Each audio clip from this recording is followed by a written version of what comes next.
प्याज किसी ने कच्चा खा लिया हो ना, प्याज कच्चा, क्या स्मेल होती है? कोई ऐसी स्मेल होती है कि बदबू आ जाए?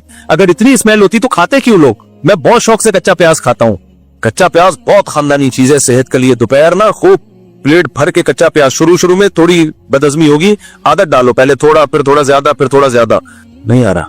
कच्चा प्याज रात के वक्त में नहीं, दोपहर के वक्त में छीलो, 4 टुकड़े करो, और मम्मी डैडी वाला ना बनाओ उसको। प्याज को पहले नमक लगा के वो किया, फिर बहाया, फिर वो करके वो बेड़ा गर्क हो गया प्याज का।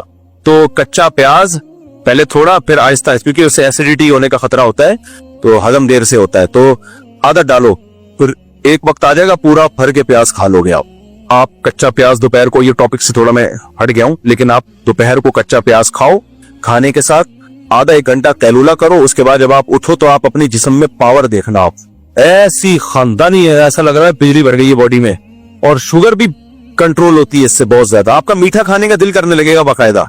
प्याज के बारे में पुराने हकीम कहा करते थे इंसान दोस्त, समझ रहे हो? पहले हकीम कहा करते थे, डॉक्टर नहीं मानते थे, अब डॉक्टरों ने भी मानना शुरू कर दिया। हकीम तो शुरू से ही कहते आ रहे हैं। प्याज के बारे में हकीम कहा करते थे, बुड्ढे को जवान करने वाली अगर कोई चीज है ना तो क्या है? प्याज है, बुड्ढों को जवान कर दे, ऐसी खानदानी चीज है। लेकिन बच्चों को माएं खिलाती नहीं है, स्मेल होती है, वही मिर्चें, टोपी ड्रामा, फजूल किस्म की बातें। तो मैंने जब जिस स्कूल में पढ़ता था वहां मैं पठानों के और ये जो बलोच बच्चे हैं ना, इनको देखता, 4th क्लास में मैंने बलोचों के बच्चों को देखा है ऐसे सेब की तरह प्याज खाते हुए। मैं कहता था इनका स्टेमिना देखो यार, क्योंकि हम तो मम्मी डैडी टाइप के थे, फुल मम्मी डैडी नहीं थे, वरना ये सब इतनी शादियां वादियां बच्चे बच्चे ना होते। शुगर है, बैलेंस्ड किस्म के मम्मी डैडी थे, इतने वो भी नहीं थे कि कच्चा प्याज ऐसे खाना शुरू कर दे, लेकिन उनके स्टेमिना मैं देखता था। और वो बच्चे, बलोचों के बच्चे ऐसे सेहतमंद थे, हर शख्स उनसे फड्डा करते हुए डरता था। फिर हम जब सेकेंडरी स्कूल में गए तो वहां भी हमने देखा, हमारे स्कूल में एक बदमाश लड़का था, हर एक से फड्डा। एक बलोच का फड्डा उससे होने वाला था तो उसने फड्डा कैंसिल करा के भाग गया। मैंने कहा यार क्यों कह रहे भाई, ये बहुत मुश्किल केस है। हालांकि वो गरीब बलोच था। क्या था? ऐसे प्याज खाते थे सेब की तरह, नाक से पानी। और 4th क्लास का बच्चे में ये स्टेमिना, बच्चा भी नहीं, को एजुकेशन था 5वीं क्लास तक हमारा, तो बच्ची थी वो बलोच बच्ची, ऐसे प्याज खा रही थी। हम कहते भाई, तो बच्चे को जिस चीज की आदत डालोगे डल जाएगी आदत। माए नहीं खाने देती, आंसू निकलेंगे, नाक बहेगी, बहने दो यार, बच्चे को कुछ मम्मी डैडी से निकालो। तो वो सोचो कितनी फिर उनकी सेहत होती थी। प्याज आपके जरासीम मार देता है बॉडी में जाके, बहुत फायदेमंद चीज है, लेकिन एक स्मेल होती है, इतनी गंदी नहीं होती कि उल्टियां आ जाए। तो नबी ने प्याज खाने से मना नहीं किया, हलाल चीज है भाई, खाओ। लेकिन जब इज्तिमाई मामला होगा तो मस्जिद में आने से पहले अगर किसी ने खा लिया तो आपने फरमाया ला यक़रबन्ना मुसल्लाना, हमारी नमाज मस्जिद के करीब भी ना फटके हो, अंदर घुसना तो दूर की बात है। अब आपने कच्चा प्याज खा के आप आ गए मस्जिद में, आपको डकार आई, सबको तकलीफ नहीं होती, जो खुद खा के आया होगा उसको कहां तकलीफ होगी, वो उससे बड़ी डकार आपके मुंह पे ले लेगा, डकार के मुकाबले शुरू हो जाएंगे। लेकिन किसी को तो तकलीफ हो सकती है ना, एक आदमी को तकलीफ हो गई, वो आया यार तुमने प्याज खाई है, और तो देखो अब कोई प्याज खा के मस्जिद में आ गया, हमारा बयान सुना, इतने फजाइल प्याज के, कच्चा प्याज खाया, मस्जिद में आया, हल्की सी डकार आई, तीसरे आदमी को तकलीफ हुई, उसने आके कहा यार, हालांकि कोई ऐसा नहीं तकलीफ होगी कि कलाबाजियां खा के गिर जाएगा, उल्टियां, कुछ भी नहीं होगा, लोग पता नहीं क्या क्या बदबुएं लेके आ रहे होते हैं मस्जिद में, लेकिन वो आके आपसे कहेगा कि यार ये तकलीफ मुझे हुई है। आपको भाई मेरा इरादा तुम्हें तकलीफ देने का नहीं था, प्याज हलाल है ना, हराम तो नहीं है? हाँ भी हलाल है, इतने फजाइल है, हाँ भी है। क्या तेरे को उल्टियां लग गई हैं, पेट में मरोड़ हो गया है, इतना नेक बनने की क्या जरूरत है तुझे? तो ये दलील सही होगी? आखिर में आप ये कहोगे भाई मेरा इरादा तुम्हें तकलीफ देने का नहीं था, भाई मैंने तो जान बनाने के लिए प्याज खाया है। तो हदीस से हमें पता चलता है कि ये काफी नहीं है। अगरचे आपका इरादा तकलीफ देने का नहीं था, लेकिन प्याज खाने से पहले आपने तकलीफ से बचाने की नीयत भी नहीं की। आपको बाकायदा नीयत करनी चाहिए थी कि मैं प्याज तो खा रहा हूं, लेकिन मैं नीयत करता हूं मेरे इस अमल से किसी को जरा सी भी तकलीफ ना हो। तो अगर नमाज का टाइम होगा तो आप कहोगे तकलीफ तो हो सकती है, भाई होना जरूरी नहीं है, तकलीफ का इम्कान काफी है, खूब समझ लो। आप कच्चा प्याज खा के आए, जरूरी नहीं है कि लोगों को तकलीफ हो, लेकिन इम्कान है कि मे भी हो सकता है तकलीफ हो। इस हो सकते से बचाने के लिए क्या हुक्म दिया जा रहा है? खा के मस्जिद में मत आओ। इसलिए नमाज के बाद लंच रखे अपना, और नमाज से पहले रखा है तो फिर प्याज नहीं खाएं आप उसमें, या इतनी हल्की क्वांटिटी में खाएं कि उसके बाद खाना खा के उसकी स्मेल आए ही नहीं। बस वक्त रिटेल क्वांटिटी में खाया जाता तो नहीं पता चलता, या उसको पका के खा लें, लेकिन पका के वो फायदे नहीं होते। तो इससे शरीयत का मिजाज समझना चाहिए कि जो शरीयत आपको कच्चा प्याज, जो हलाल चीज है, जिसकी स्मेल से कोई ना बंदा बेहोश होता है, ना उसको उल्टियां आती है, ना वो ऐसे मुंह खराब करता है, बस हल्की सी स्मेल आएगी। जब जो शरीयत ये स्मेल बर्दाश्त नहीं कर रही है, वो वॉशरूम में पानी बहाए बगैर आपको बाहर निकलने देगी? वो अपनी प्रोडक्ट आपको नुमाइश के तौर पे दूसरों को दिखाने का मौका देगी? वो अपनी पखाने की गंदी बदबू एग्जॉस्ट चलाए बगैर आप पब्लिक को सुना रहे हो, इसकी परमिशन देगी आपको? नहीं आई मेरा ख्याल है बात।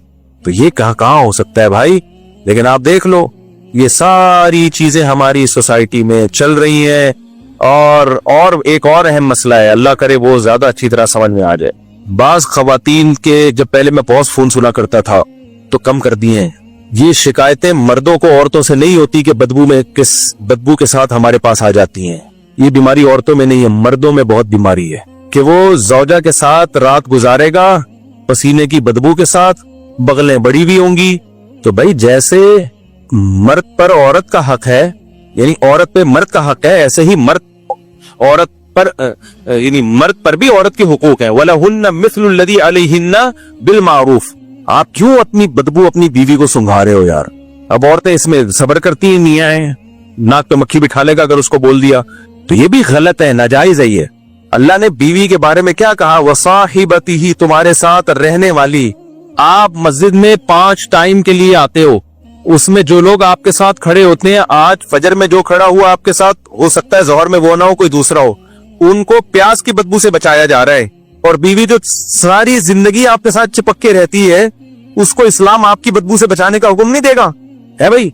उसके बारे में इस्लाम ऑर्डर नहीं करेगा कि अपनी बदबू उससे छुपा के रखो। नहीं, आपकी बदबू उसको नहीं आनी चाहिए। नहाते नहीं है, ऐसे ऐसे जी अजीम लोग है ना, अजीम लोग है, महीने में 1 दफा नहाता है। वो तेरी बीवी कैसे बर्दाश्त? वो बेचारी आदि, उसको भी बदबू की आदत पड़ जाती है। एक औरत की शादी हुई भंगियों में, अब उसको बड़ी स्मेल आती थी, तो 1-1.5 हफ्ता गुजरा, 2 हफ्ते गुजरे, तो वो अपनी सास से कहने लगी, देख जब मैं तेरे घर रुखसत होके आई थी कितनी बदबू थी, 1 महीने में मेरे आने की बरकत से वो बदबू खत्म हो गई। उस सास ने बोला, मैं भी जब इस खानदान में आई थी ना, तो मैं भी इस खुशफहमी में थी कि 1 महीने के बाद बदबू खत्म। तो असल बात यह है कि बदबू वैसे ही है, बल्कि पहले से भी ज्यादा बढ़ गई है, तुझे बदबू की आदत पड़ गई है। तो जो भी हमारे खानदान में बाहर से कोई खातून आती है, 1 महीना है उसके सब्र का इम्तिहान, उसके बाद उसको बदबू आना खत्म। तो बाज आदमियों को बिल्कुल होश नहीं होता, बदबू सुंघा रहे हो यार तुम, अपनी पसीने की बदबू, अपनी बगलें साफ नहीं कर रहे। बाज मजहबों में ऐसा होता है कि वो ना बगल के बाल साफ करते हैं, ना जेर नाफ बाल साफ करते हैं, अब उनका कल्चर है, किसी के कल्चर को हम क्या कहें। भाई कम से कम इतना तो होना कि आप अपनी घरवाली का ही ख्याल कर लो, उसको कितनी स्मेल आएगी इससे, कितनी बदबू आएगी इससे। तो बदबूएं बाकायदा शेयरिंग पे चल रही होती, गलत है। इसी में एक और अहम तरीन बात, अल्लाह करे ये बातें समझ में आ जाए। देखो हमारे नबी सल्लल्लाहु अलैहि वसल्लम ने अपनी बॉडी की सफाई में इस्तिंजा के बाद, यानी क़ज़ाए हाजत में जो इस्तिंजा किया जाता है, उसके बाद सबसे ज्यादा जिस चीज की सफाई का एहतमाम किया वो दांत थे। समझ में आ रही बात कि नहीं आ रही? सबसे ज्यादा आपने अपने बॉडी के जिस पार्ट को साफ किया है ना इस्तिंजा के अलावा, तो पेशाब वगैरह तो उसमें तो है ही, वो तो बहुत हमें हुक्म है उसकी सफाई, लेकिन उसके बाद सबसे ज्यादा अगर बॉडी के किसी पार्ट को साफ करने का हुक्म है तो वो कौन सा पार्ट है?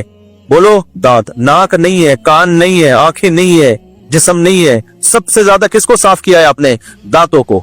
मैं चूंकि पब्लिक से बहुत ज्यादा मिलता हूं ना, तो मुझे अब ये चीज समझ में आने लगी है कि इस्लाम ने दांतों की सफाई को इतना फोकस क्यों किया है। लोग आते हैं, आज एक साहब आए, वो समझ जाएंगे उनकी बात हो रही है, उन साहब को रहने तो, किसी और की बात कर रहा हूं मैं। दांत से इंसान की पर्सनैलिटी का दांतों से बहुत गहरा ताल्लुक। दांत साफ नहीं कर रहे होते, फिर आके मुंह में घुसे जा रहे होते हैं, कोई बात समझाने के लिए, मसला समझाने के लिए मुंह में घुस, मैं बाहर बैठ के भी मैं बात सुन लेता हूँ। उनको मैं उनके मुंह पे नहीं कह सकता कि तुम्हारे दांतों से स्मेल आ रही है, तुम्हारे मुंह से स्मेल आ रही है, थोड़ा सा यूं रहो भाई, वहां रह के बात कर लो। कान में घुसे चले जा रहे होंगे कि प्राइवेट बात है, तो प्राइवेट बात है तो छाव में आ जाओ यार, इतनी क्या प्राइवेट है कि कान में घुस जाएगा भाई? क्योंकि जब कान में घुस रहा है तो मुंह करीब आ रहा है, मुंह करीब आ रहा है तो सांस पास का तो मुंह से थूक आ रहा होता है।